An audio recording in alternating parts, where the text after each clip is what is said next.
Mesdames, Messieurs, bonjour, bienvenue sur le plateau d'A-News Workwell. Je suis ravi de vous retrouver pour cette table ronde qui va être consacrée au Smart Workspace ou Smart Workplace, cet environnement de travail qui en lui-même n'est pas forcément intelligent, évidemment, mais qui serait piloté de manière plus fine, plus complète, aussi et dans un contexte plus complexe. Voilà, ça en fait des mots compliqués à enchaîner, avec notamment le développement du Flex Office, évidemment.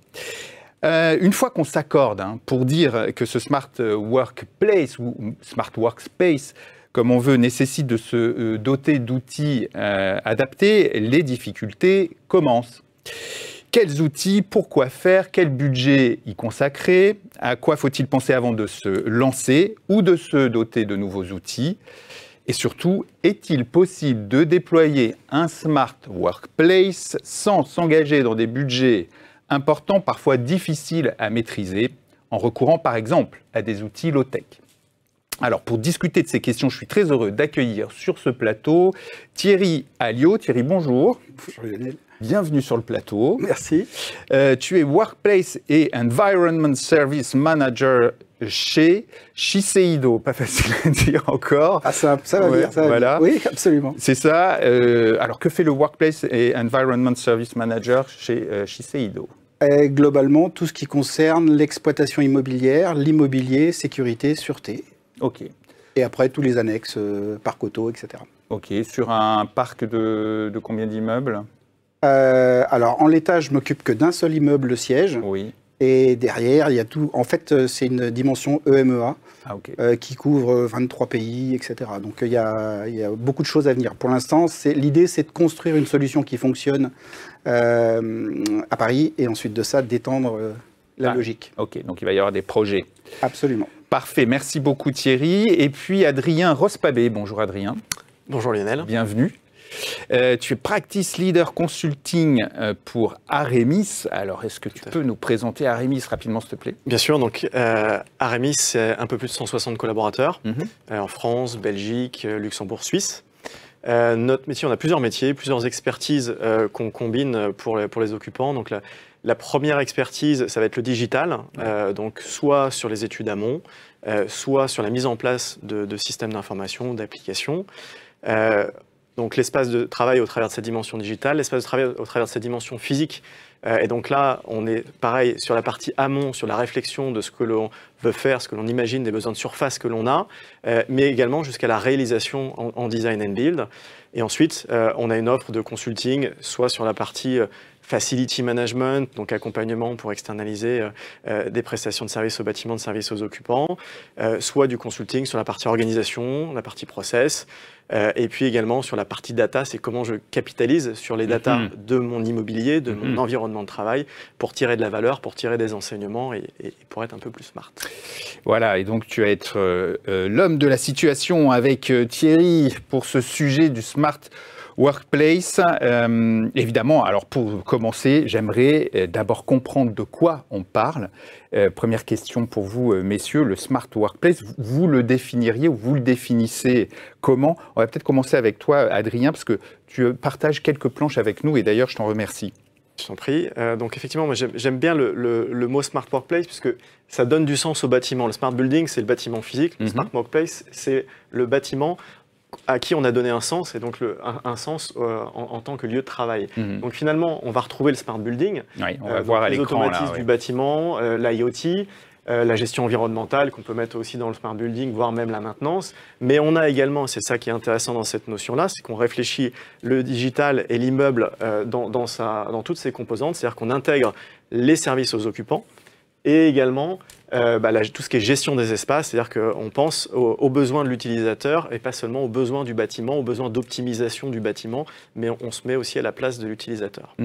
Donc c'est non seulement, en termes de domaine, c'est ce qu'on a vu auparavant, mais c'est également tout un tas de systèmes. Et donc là, l'écosystème est très très riche. On a essayé de le rassembler un peu sur cette cartographie. Oui, il n'est pas exhaustif, on est d'accord, mais ça donne déjà une belle image. Voilà, les grandes familles y sont. Donc on va avoir ceux qui adressent les processus, donc les IWMS ou la GMAO, c'est des processus de gestion immobilière ou de maintenance qu'on va digitaliser. Donc on s'adresse plutôt aux directions de l'immobilier, en direction de l'environnement de travail. Côté gauche, on a les applications qui vont plutôt adresser directement les occupants finaux. Donc le ticketing, bon, c'est à mi-chemin avec les processus. Évidemment, c'est un processus, c'est derrière un ticket. Mais les applications tout en un, donc les Witco, HQO, GetGrand, Wise Building, tout ça, qui permettent de rassembler tout un tas de services aux occupants dans cette application, le contrôle d'accès, le rechargement du badge, la réservation d'une salle. On intègre tout dans une application. On a une autre famille qui est plus récente, qui est celle des applications hybrides, donc qui visent à organiser la présence au bureau. On n'est pas dans une logique de réservation, on est dans une logique plutôt de déclaration de présence, mais souvent très intégrée dans Teams, ce qui fait que on a des bonnes utilisations versus le portail où on va se connecter pour dire qu'on vient, ce qui est quand même un petit peu moins sexy en termes de parcours utilisateur. On va y revenir, ouais. On va y revenir effectivement. Sur la réservation de salle, donc ça c'est classique, pas besoin d'expliquer. On va retrouver ensuite les automatismes, donc la GTB, les automatismes du bâtiment. Le boss qui est aussi là pour gérer des automatismes du bâtiment, même s'il fait le pont. On y reviendra avec tous les systèmes d'information, puis le Digital Twin, qui est plus dans la représentation de certaines données dynamiques. Voilà pour la partie système. Boss, BIM, etc. On va revenir un petit peu sur tous ces acronymes. Est-ce que jusque-là, Thierry, c'est conforme à ce que tu imagines et la manière dont tu définis, toi, le Smart Workplace aussi? Absolument, c'est très très en ligne. Je pense que l'image est très très bonne en fait.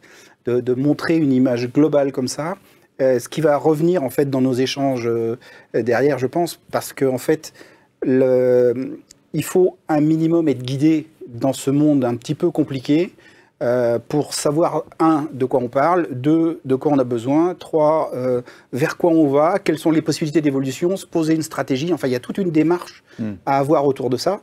Et on le voit bien par cette image, et j'irai même plus loin, si jamais on fait cette même image dans 2 ans, ça se trouve, les noms vont être différents. Oui, elle est en évolution permanente. Beaucoup d'évolution, absolument. Ça bouge beaucoup. Exactement. Donc il faut vraiment... faut pas y aller au hasard. C'est vraiment quelque chose à construire, quelque chose à réfléchir et à avoir une vraie stratégie. En fait. Alors, dans tout ce que tu as présenté, Adrien, il y a quelque chose que je ne vois pas, qui sont toutes ces applis nombreuses et variées de tous les prestataires de services qui interviennent dans le bâtiment, qui d'ailleurs promettent très souvent des applications après derrière très simples et faciles, avec ce qu'on appelle des API. Tu pourras peut-être nous expliquer plus en détail ce qu'est une API. Voilà, toutes ces applis, elles viennent où dans le paysage là? Ces applications côté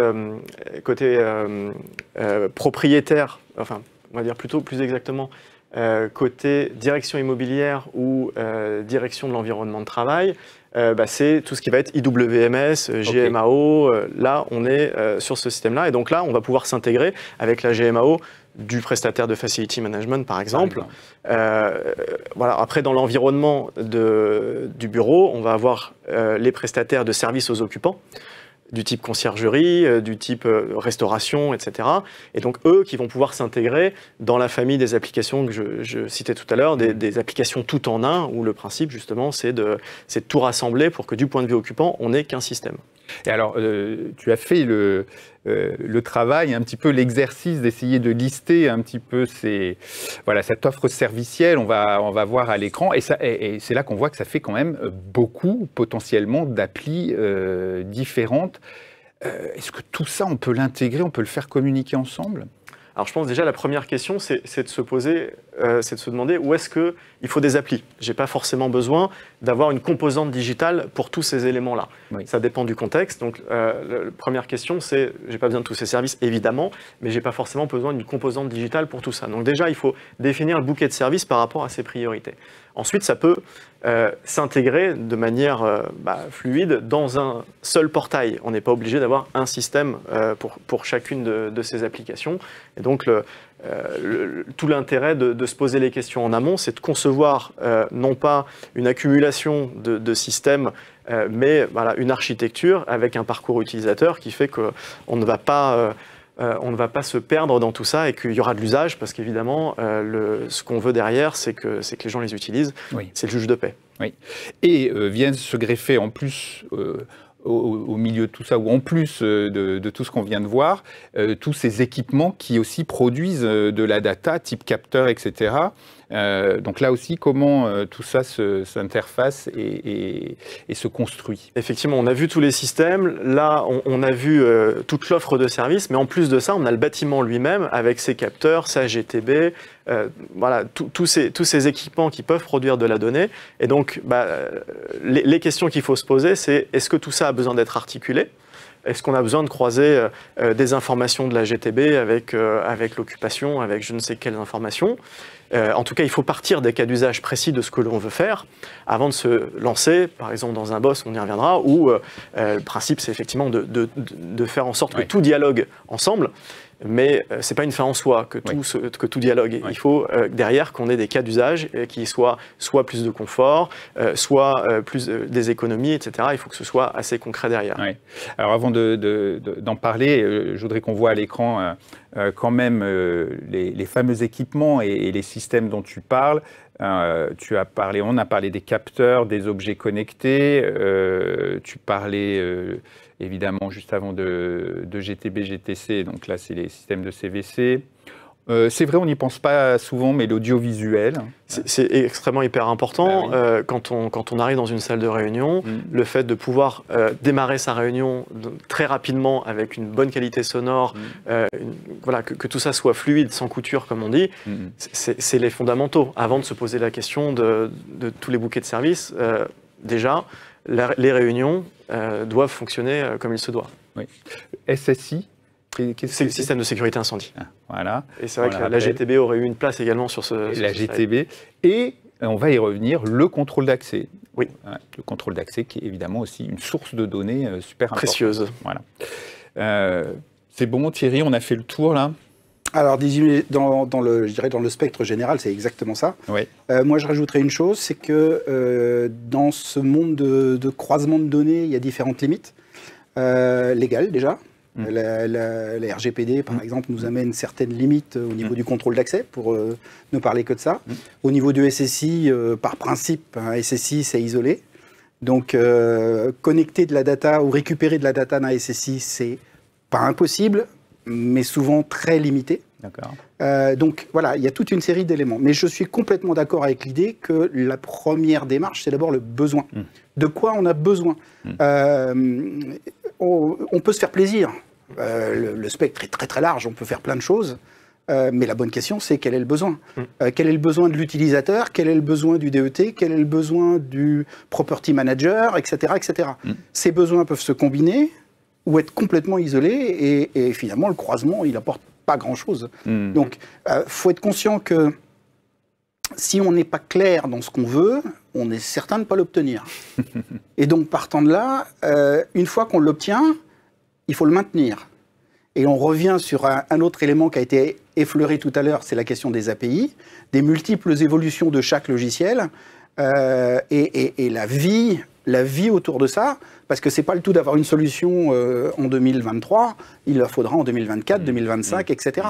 Et on aura 10 versions logicielles de 10 logiciels différents, et la vie va devenir totalement impossible si on n'a pas pensé à tout ça. Et on rappelle, les API, c'est ces petits logiciels qui permettent justement aux équipements de dialoguer entre eux et de pouvoir se transmettre des données, Ce sont des traducteurs, en fait, des points de contact entre deux logiciels qui permettent d'accéder à la donnée du logiciel.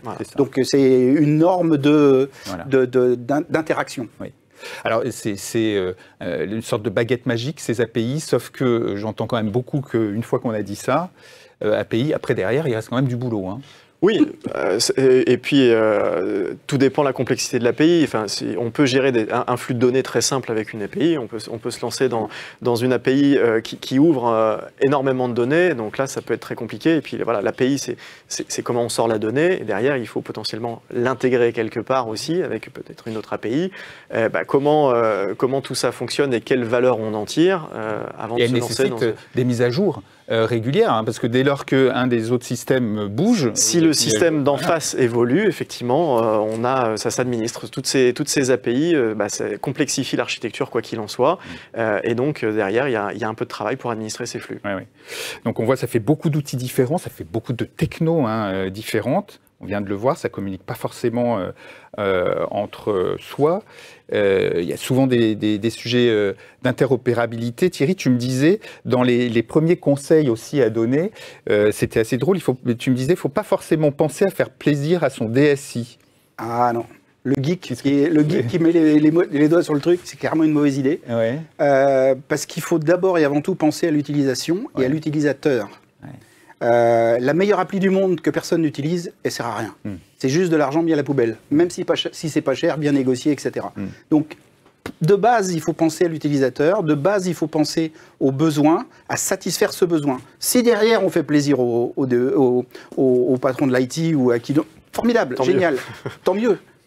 Mais la cible reste celle-là. Parce que derrière, le DET, une fois que la SI aura été satisfaite, le DET devra garantir un résultat avec l'investissement, devra garantir un service. Les utilisateurs seront en attente d'un niveau de service, d'une fonctionnalité, etc. Et le DSI, il sera peut-être parti ailleurs. Donc là, il y a une. Donc ça veut dire quoi pour toi en fait. Ça veut dire qu'il faut, derrière ce conseil-là, qu'est-ce qu'il y a, il faut faire simple, il ne faut pas faire trop compliqué. Oui, c'est ça l'idée. Viser simple, d'abord c'est moins cher. Oui. Viser simple en sachant ce qu'on veut, une fois de plus. Oui. Donc à partir du moment où on sait ce qu'on veut, on définit le chemin le plus simple pour l'atteindre et ensuite le plus simple pour le maintenir.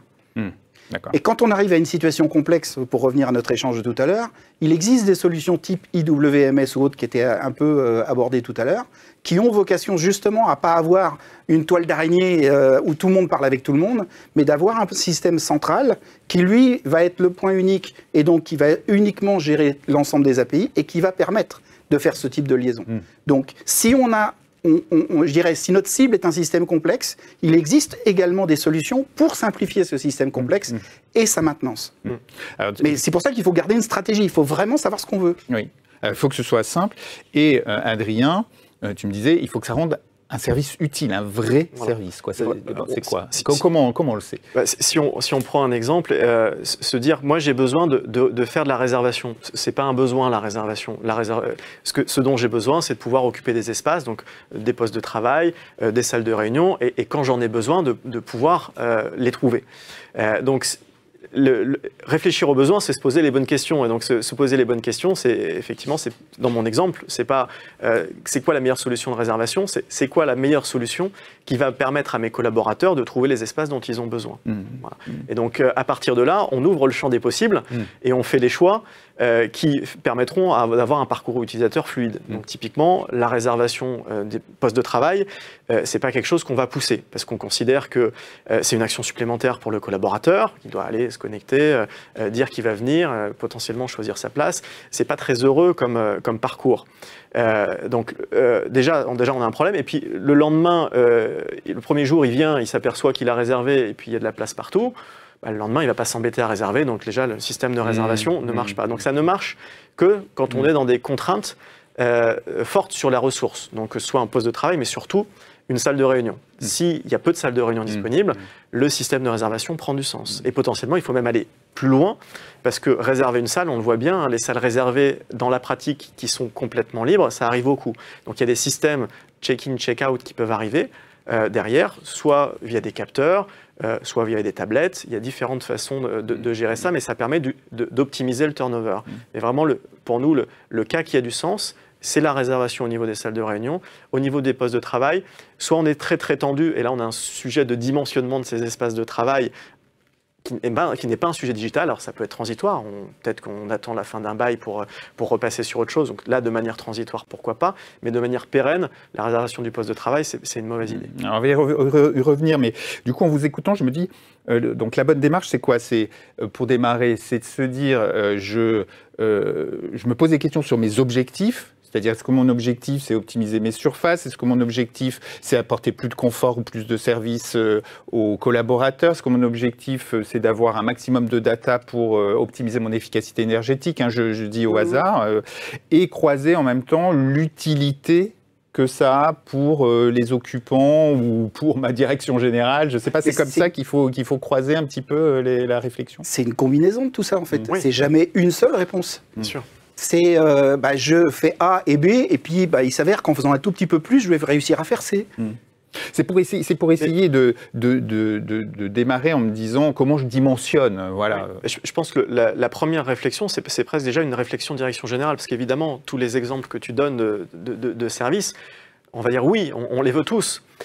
Mais en réalité, les préoccupations de la direction générale, elle va être normalement en capacité de commencer à prioriser tout ça. Aujourd'hui, on sait qu'un des besoins numéro 1, c'est de favoriser, d'organiser la présence au bureau.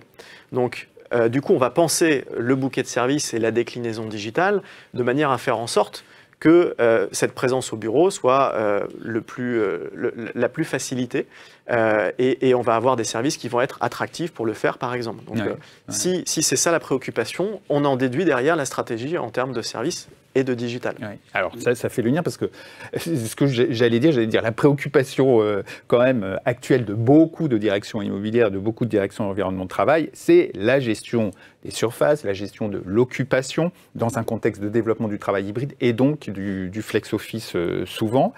Alors j'ai vu puis on l'a vu là, il y a beaucoup d'acteurs qui proposent des solutions. Surtout, j'entends que les entreprises développent la présence de capteurs. Beaucoup de capteurs de présence, mesurer l'occupation, évidemment. Et puis, on voit aussi des outils qui permettent de réserver donc, ces postes de travail. J'ai cru comprendre, Adrien, que ce n'était pas une bonne idée de se doter de ce genre d'outils. Voilà, effectivement, pour les salles de réunion, oui. Et si on a besoin de réserver des postes de travail, c'est qu'on a un souci de dimensionnement. Donc, si c'est transitoire parce qu'on va changer de locaux, peut-être qu'il faut passer par de la réservation parce qu'il faut qu'effectivement un collaborateur puisse trouver un bureau. Mais la bonne pratique, c'est plutôt de faire en sorte d'organiser, grâce à la data, une occupation harmonieuse des espaces. Il y a des systèmes et il y a de la donnée qu'on peut aussi récupérer pour faire en sorte que ça se passe correctement. On pense notamment aux données de contrôle d'accès. Est-ce qu'il y a du flex office et de la gestion comme ça de réservation de postes de travail chez toi Alors, il y a du flex, mais il n'y a pas de réservation parce que justement, on a un taux de flex de 0,8, ce qui fait que la notion de pression sur les espaces... Même les mardis et jeudis, il n'y a pas de... Même les mardis et jeudis. Okay. Par contre, il y a un point que je rajouterais qui est également très important, c'est l'obligation de l'entreprise. Quand c'est taillé trop court, pour l'avoir vécu par le passé, rapidement, on se retrouve avec un autre obstacle qui est l'obligation pour l'entreprise de fournir les moyens aux salariés de travailler. Et donc, j'ai vu des gens arriver au travail en disant « j'ai pas de poste de travail disponible, pas de problème, demi-tour, je rentre chez moi et je suis payé ». Ah oui. Et ça, c'est un petit peu difficile à contrer. Oui, parce que tu disais taux de flex 0,8, j'entends des chiffres qui vont bien en dessous. Absolument, il y a des gens qui tournent à 0,6, 0,5. Exactement. Et donc là, je me dis que potentiellement, on est quand même obligé peut-être de mettre en place un peu un système de réservation de postes de travail quand on est vraiment dans un système aussi contraint. Alors oui et non, puisque le système de réservation de postes de travail, si chacun individuellement va dire quand est-ce qu'il vient, bon, on arrive à loger tout le monde, entre guillemets. Par contre, la préoccupation, c'est pas juste que les gens soient au bureau parce qu'ils ont 2 jours à faire, 2 jours à tirer au bureau, entre guillemets. Ils viennent au bureau parce qu'ils ont besoin de travailler avec leurs collègues. Donc, on croit beaucoup plus à des systèmes où on va faire de la déclaration de présence, qui vont être intégrés dans Teams, où les gens vont avoir un petit push Teams le vendredi.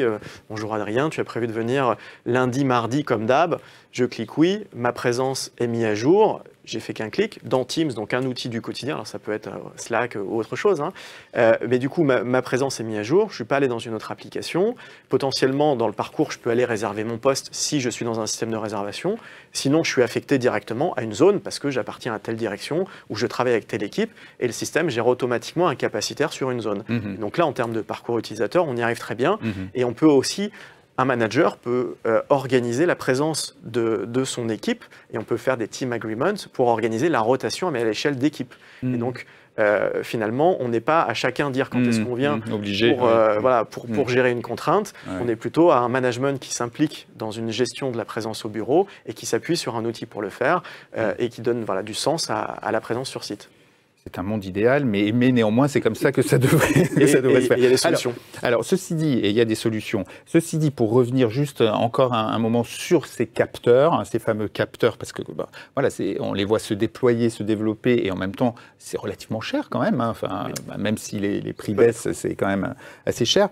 Tu me disais aussi, attention, il faut aussi vérifier la fiabilité de l'information de ces capteurs. Pourquoi ? Oui, on a eu des expériences en comparant des données de capteurs avec des données de contrôle d'accès, donc qui est une donnée qui est souvent disponible. Alors, pas toujours simple à industrialiser dans la mise à disposition, mais pour déjà récupérer ponctuellement, pour tester la fiabilité des capteurs, ça se fait très bien.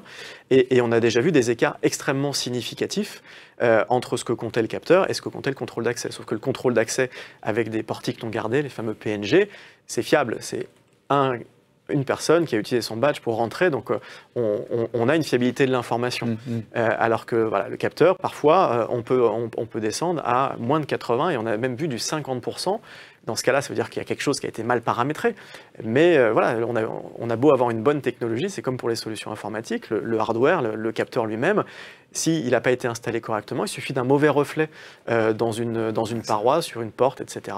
Et il va compter 2 fois, ou alors voilà, il va poser plein de raisons. Donc il faut quand même vérifier à chaque fois les données. D'ailleurs, la fiabilité de la donnée, hein, ça c'est quelque chose sur lequel je sais tu es très sensible. C'est ça. Mais sur ce sujet entre capteur et contrôle d'accès, finalement, quel est ton avis ?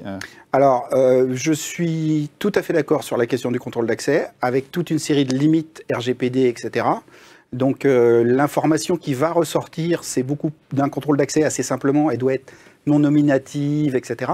Donc, on va pouvoir compter le nombre de gens. Quoi, ça, elle doit être retraitée avant de Absolument, avant de sortir. Mais ça, je dirais, les systèmes de contrôle d'accès récents savent faire ce genre de choses. Ouais. Absolument. Okay.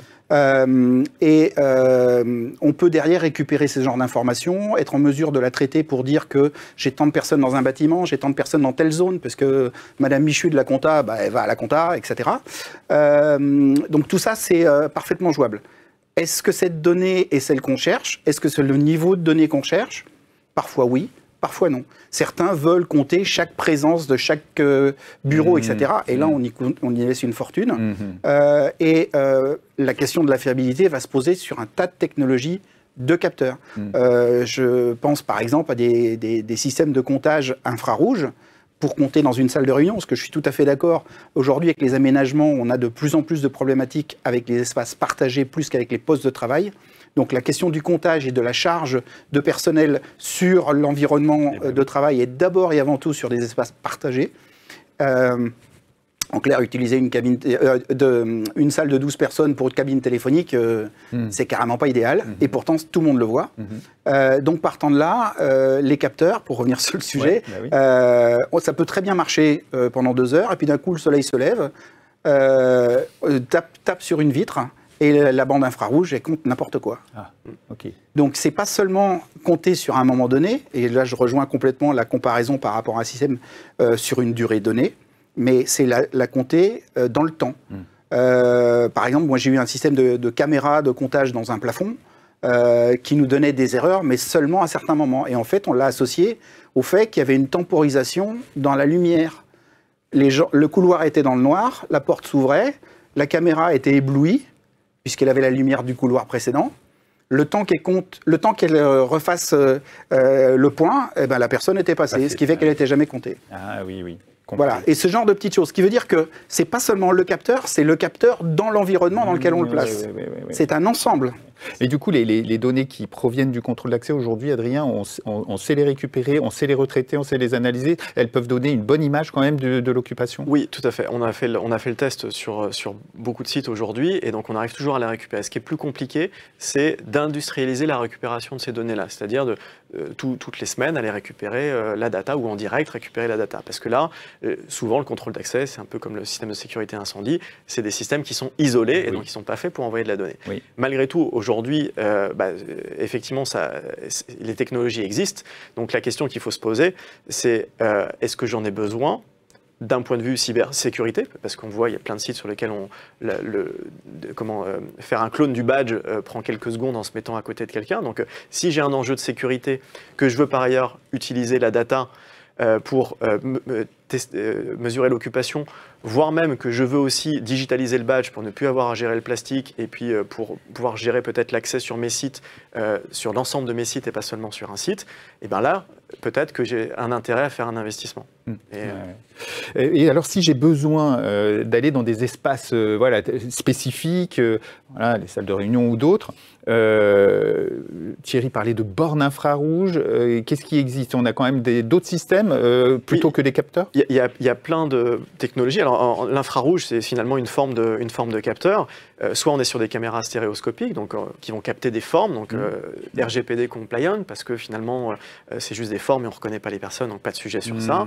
C'est la technologie aujourd'hui qui est la plus fiable, mais évidemment, dans un contexte, il faut faire très attention, pas assez de lumière, voilà, tous les exemples qu'on donnait. Ça peut être cher comme système? Oui, là sur ces systèmes-là, pour le capteur posé, donc avec son installation, on est souvent autour de 1 000 €. D'accord. Voilà.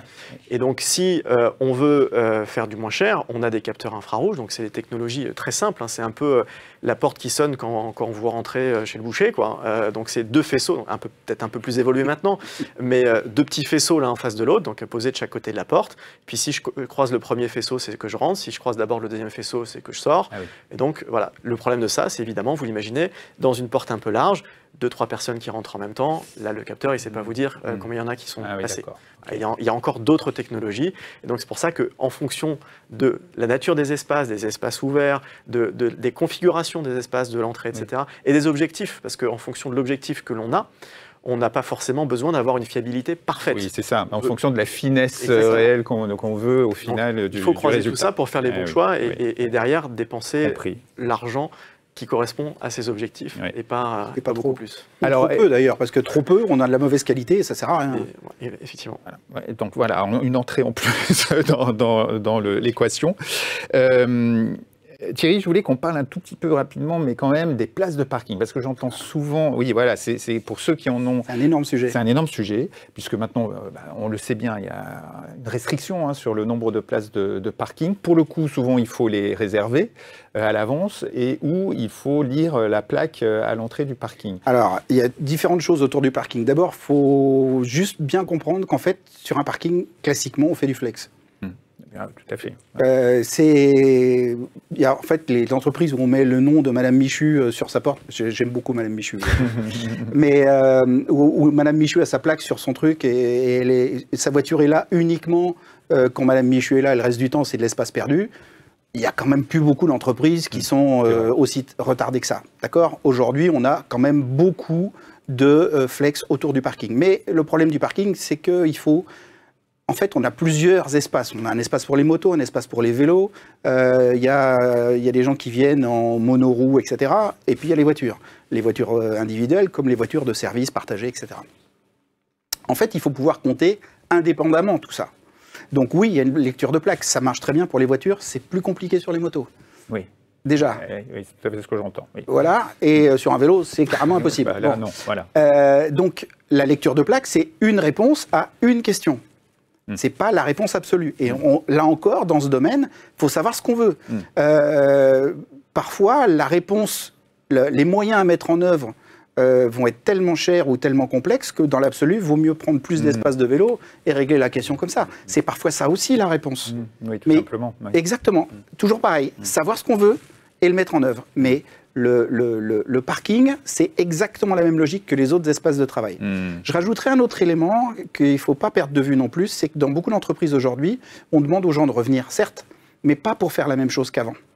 En gros, si les gens viennent au bureau pour faire la même chose que ce qu'ils peuvent faire déjà en télétravail, beaucoup d'entreprises ont compris que c'est de l'argent perdu. L'idée de base derrière, c'est de dire vous venez en entreprise pour partager. Et donc, on dimensionnait leurs aménagements. Aujourd'hui, on a des aménagements facilement à 70% d'espace partagé. Donc, partant de là, on veut d'abord et avant tout que les gens partagent. Donc, la notion de je compte quel espace est utilisé ou pas, parce qu'en fait, concrètement, quand on fournit un espace de travail, on fournit une offre. Et les gens utilisent ou pas. Donc, il faut savoir comment l'utilité réelle de ton espace. Et comment les gens utilisent ces espaces-là. Souvent, pas souvent, etc. Et donc, une des questions des capteurs, c'est aussi de savoir est-ce que l'offre correspond à la demande. Tout à fait. Et comment on peut faire évoluer l'un par rapport à l'autre. Donc voilà, c'est ce genre d'aspect qui compte également. Et là, dans ces cas-là, le business case, il est assez facile à trouver, si je peux me permettre. D'accord. Parce que là, tout de suite, on a des gros leviers. Hein. Oui, c'est ça aussi le but ultime, hein, c'est d'offrir les bons outils, en tout cas ceux dont les collaborateurs ont besoin. En tout cas, je retiens quand même que les capteurs, c'est pas forcément obligatoire, en tout cas pour gérer son occupation, et qu'on peut se poser la question quand même des données à partir du contrôle d'accès. Autre sujet aussi, les collaborateurs attendent aujourd'hui, enfin c'est ce qu'on voit dans les enquêtes, en priorité, un outil leur permettant de savoir qui est présent tel jour, alors soit pour du collaboratif, parce que j'ai besoin de travailler avec un tel ou un tel, soit par affinité. Il faut en tenir compte parce que c'est ce qui fait aussi revenir au bureau, ce qui fait qu'on est présent au bureau. Et donc, on voit de plus en plus d'outils proposer cette fonctionnalité. Quel est votre conseil à l'un et à l'autre sur ce besoin-là spécifique ? Oui, c'est vraiment des solutions dans lesquelles on croit. Il y a plusieurs acteurs sur ce marché, il y en a beaucoup en fait.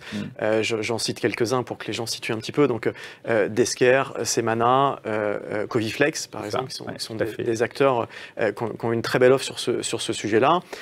On y croit parce que, comme je le disais tout à l'heure, c'est intégré dans les outils du quotidien, dans Teams, par exemple. Oui, ça s'intègre facilement dans les outils de vidéo actuels. C'est presque transparent pour l'utilisateur qui va aller se connecter sur Teams et puis il va avoir un onglet qui sera apparu qui s'appellera Semana, qui s'appellera Desker, et dans lequel il verra tout de suite quels sont les gens parmi ses favoris qui sont présents au bureau. Donc il va déclarer sa présence, soit parce qu'il a eu un push dans sa discussion Teams qui lui demande quand est-ce qu'il sera présent, est-ce que c'est le schéma habituel, et il a juste à valider, ou alors il va regarder finalement en fonction de qui est là, en fonction des événements qui sont prévus. Tiens, la journée d'équipe c'est aujourd'hui, donc je vais venir, tiens, il y a le pot de départ de machin, donc je vais regarder tout ça, je vais avoir directement aussi accès à mon agenda, et donc je vais prendre une décision de venir au bureau en croisant les informations de qui est là, de qu'est-ce que j'ai dans mon agenda, de quels sont les événements qui se passent, et du coup, je donne du sens au retour au bureau. Je vais organiser une réunion aussi en tenant compte de qui sera présent sur site, et pas seulement pour éviter l'hybride, parce qu'on sait que j'ai aussi des collaborateurs plus jeunes qui ont besoin de capitaliser sur les connaissances des uns et des autres, et le télétravail, quand on raisonne à l'échelle de l'individu, on est très bien chez nous, et quand on raisonne à l'échelle de l'entreprise, il faut que les gens travaillent ensemble, et ça passe par justement savoir qui va venir au bureau. Vous avez mesuré l'impact que ça a justement sur le présentiel, ou sur d'autres critères, hein, non ? Alors, l'impact de ces outils-là sur la présence, à ma connaissance, il n'y a pas de chiffre. J'ai en revanche un chiffre en tête qui est celui de quel est le facteur qui fait revenir les gens au bureau, et je crois qu'on est autour de 75% autour de travailler avec ses collègues. On enfonce une porte ouverte, mais c'est bien de le dire quand même. Donc évidemment, le prérequis de tout ça, c'est de savoir quels seront les collègues qui sont présents sur site. Vous êtes doté d'un tel outil, Non. Thierry ? Non, c'est pas un sujet qui a été couvert pour l'instant, ça ne veut pas dire que ça ne le sera pas à l'avenir. Je rajouterai une chose également, c'est qu'en fait, dans beaucoup d'entreprises, on prend en compte cette notion de ce que certains appellent la shadow organisation, c'est-à-dire que l'organisation qui n'est pas l'officiel. Pour avoir une réponse côté compta, on ne passe pas par X fonctionnement officiel, mais on va directement voir un tel à la compta qui va nous apporter la bonne réponse, etc. Ce qui veut dire que concrètement, la notion de connaissance, de partage qu'on vient d'évoquer, d'affinité, ça se retrouve dans un RIE par exemple. Vous avez les gens qui mangent ensemble, qui ne sont pas tous d'un même service. Ces gens-là, s'ils ont appelé demain à travailler ensemble, ça sera très fluide. Bien sûr. Voilà. Et c'est toute cette notion d'organisation fantôme qui est aussi un excellent moyen de faire avancer les choses dans une entreprise et de fluidifier les échanges. Donc oui, est-ce qu'un tel, non pas de mon organisation, ça c'est assez facile à gérer, mais est-ce qu'un tel d'une autre organisation sera présent tel jour? Ça c'est un sujet. Ouais. Aussi.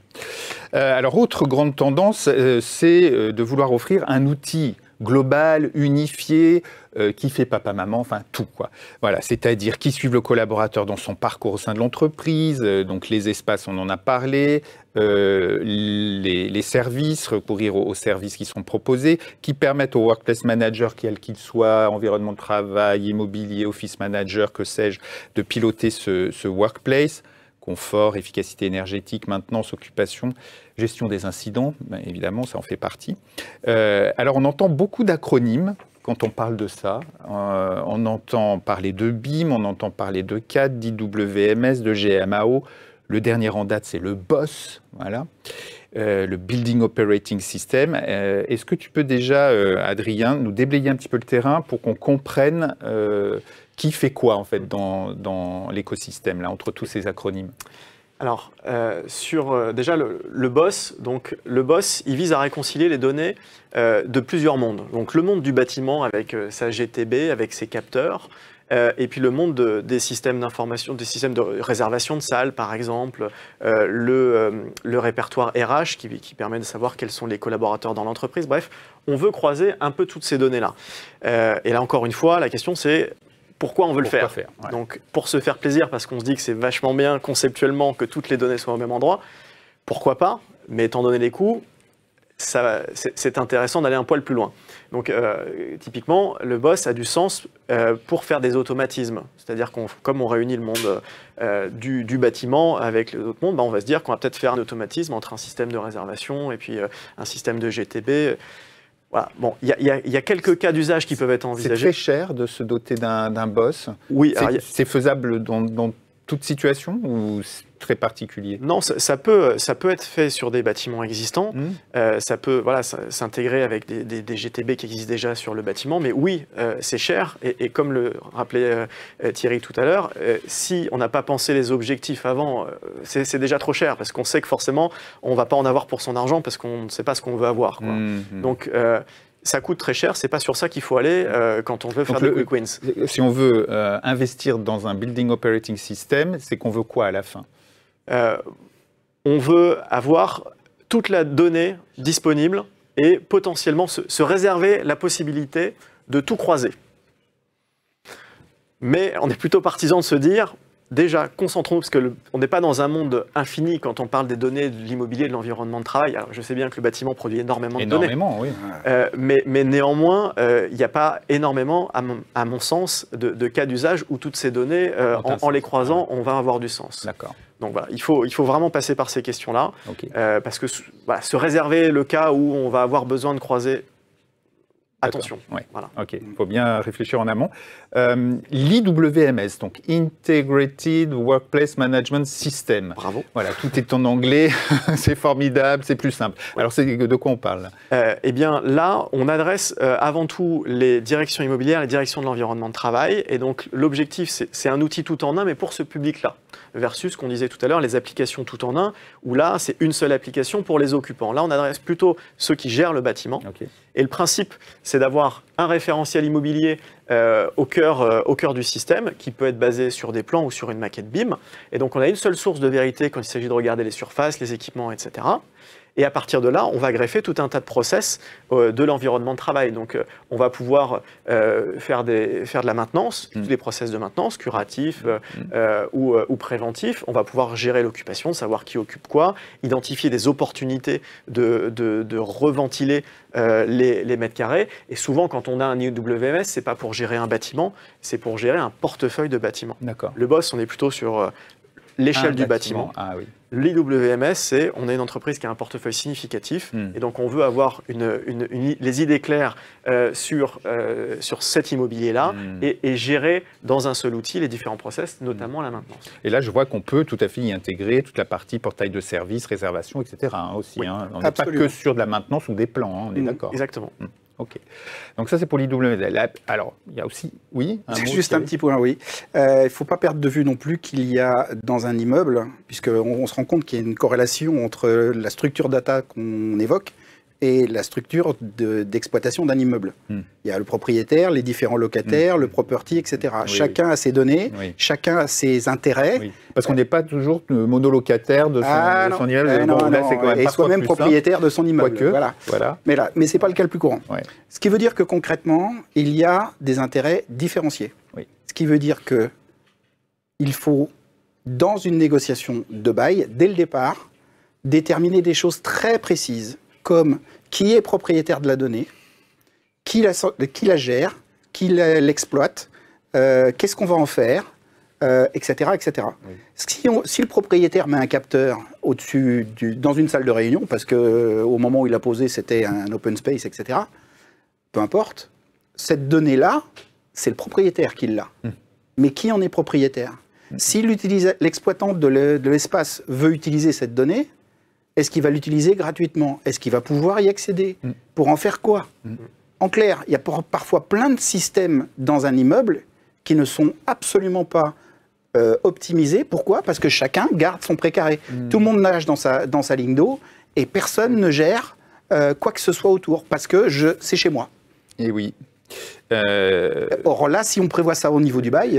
ça veut dire quoi? Ça veut dire qu'il faut prévoir dans le bail, c'est ça? Oui, c'est le moment où c'est le moment où les gens sont autour d'une table pour négocier quelque chose. Et négocier une exploitation pour les 9 ans à venir, c'est aussi couvrir cette question de l'exploitation digitale d'un immeuble. Parce qu'on peut se retrouver dans des situations où finalement on ne récupère pas les données de nos propres espaces. Un exemple concret, donc une application tout en un qui veut s'intégrer avec la GTB pour pouvoir gérer les températures de confort. Alors évidemment à plus 2 degrés, moins 2 degrés.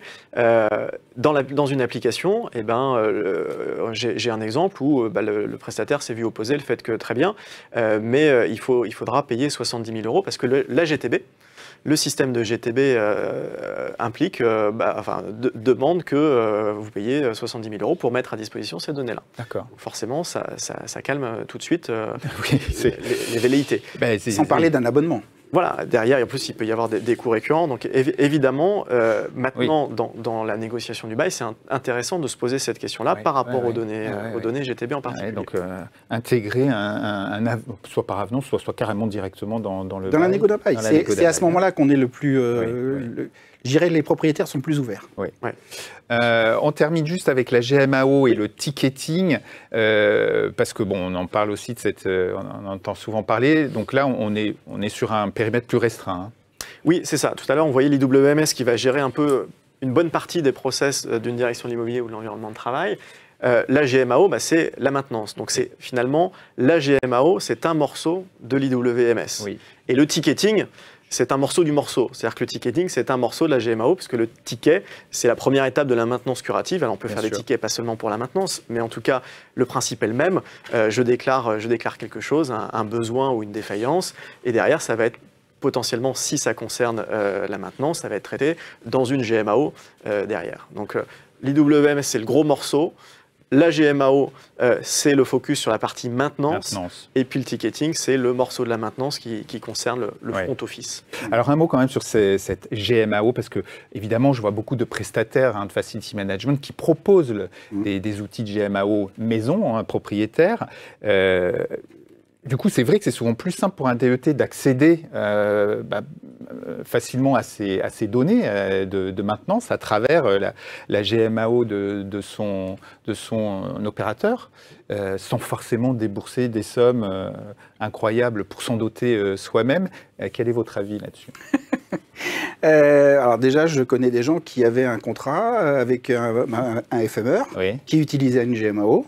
Et quand ils ont voulu faire exactement ce que tu as décrit, alors que le contrat était en cours, il leur a dit il n'y a aucun problème, ça sera tant.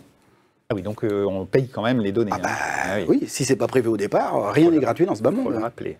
Absolument. Déjà. Donc il faut, une fois de plus, penser à ce genre de choses dans une stratégie générale. D'accord. Ensuite de ça, qui est propriétaire de la donnée? Quand on arrête le contrat, elle va où la donnée? Est-ce qu'on la récupère? Comment on la passe dans quel format on peut pouvoir la passer au prestataire suivant, etc., etc., etc. C'est une fois de plus, alors l'idée c'est pas de faire peur aux gens, mais c'est d'abord et avant tout de construire, de réfléchir à une stratégie long terme et d'en faire les différentes déclinaisons. Par exemple, tu disais en gros que le ticketing est le ticketing est un élément de la GMAO. Techniquement, c'est tout à fait logique. Mais il peut y avoir des ticketings sans GMAO. Oui, bien sûr, absolument, oui, bien sûr. D'accord. Donc ça peut être c'est pas obligatoire. Une fois de plus, fonction de la stratégie. Exactement. Fonction de la stratégie dans laquelle on se trouve. Parfois, il est plus simple de l'intégrer. Parfois, il est plus simple de l'avoir séparé. Donc voilà, c'est cette logique-là. Oui. Donc sur la GMAO, en fait, ce que nous dit Thierry, c'est que faut quand même avoir un outil propriétaire, dont on maîtrise les données, oui. C'est ça? Parce qu'il me semblait quand même que les opérateurs de facility management s'étaient mis d'accord pour justement se passer les données en cas de contrats successifs. Oui, alors je pense qu'aujourd'hui, on n'y est pas vraiment. Okay. Le scénario idéal, effectivement, c'est d'avoir une GMAO en tant qu'occupant, en tant que direction d'environnement de travail, et qu'elle soit utilisée par le facility manager, par les prestataires. Mais évidemment, pour mettre en place ça, c'est parfois compliqué parce que le prestataire de facility va lui-même avoir sa GMAO, et quand il n'a pas de ressources dédiées sur votre patrimoine, c'est un peu compliqué d'expliquer que son opérateur, il va devoir aller dans 2 systèmes. Donc, suivant les éléments de volume, ça peut se gérer ou non. Et si on est une petite équipe, par exemple pour la partie maintenance, là, effectivement, il vaut mieux penser tableau de bord et donc redescendre de mon FMR mes datas de maintenance, de redescendre de mon bureau de contrôle les réserves qui ont été relevées et d'avoir simplement un système qui me sert de tableau de bord et de m'assurer que tout le monde fait son travail. C'est une première approche. Sinon, je dois aller me connecter sur les systèmes de chacun d'eux et on sait que c'est plus compliqué au quotidien. Et chronophage. Ouais, je rajouterai une chose aussi, c'est pour la mise en place. Il y a une solution qui marche plutôt pas mal, qui consiste globalement à faire un contrat avec un prestataire, typiquement un FMR par exemple, et dans le contrat, de lui dire, vous avez 2 ans pour nous mettre en place tel GMAO, le populer, rentrer tous les éléments, et au bout de 2 ans, on le récupère, mais il sera déjà efficient, jusqu'à la fin du contrat. Et à la fin du contrat, n'importe comment, nous serons en maîtrise de notre donnée. Mais d'assurer la phase de transition et la phase de mise en œuvre qui est souvent compliquée, et de s'appuyer sur des FMR qui souvent ont une bonne expérience de ce genre d'exercice parce qu'ils l'ont fait à de nombreuses reprises. Donc, parfois, ça ne marche pas dans tous les domaines, mais dans ce domaine-là, il y a souvent des bons moyens de s'économiser quelques énervements. Voilà un bon conseil. Un dernier conseil peut-être, Adrien, pour terminer c'est, je pense, le conseil qui résume un peu tout ce qu'on s'est dit, c'est de réfléchir stratégiquement à son offre de service, à la déclinaison digitale, aux objectifs, de combiner tout ça. Le meilleur outil, ce n'est pas celui que vous venez de voir sur le salon. C'est l'offre, et je pense qu'on l'a bien montré, l'écosystème est hyper riche.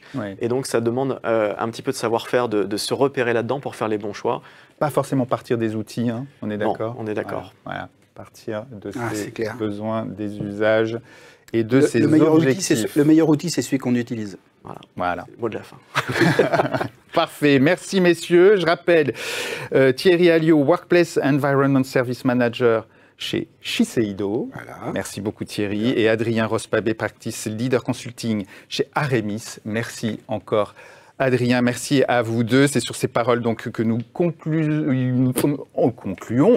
ces échanges passionnants qui ne seront sans doute pas les derniers sur ce sujet évidemment du Smart Workplace. Merci d'avoir partagé vos expériences et vos expertises. C'était un plaisir de vous recevoir. Merci à vous tous de nous avoir suivis. Je vous donne rendez-vous très vite pour une prochaine table ronde. D'ici là, portez-vous bien.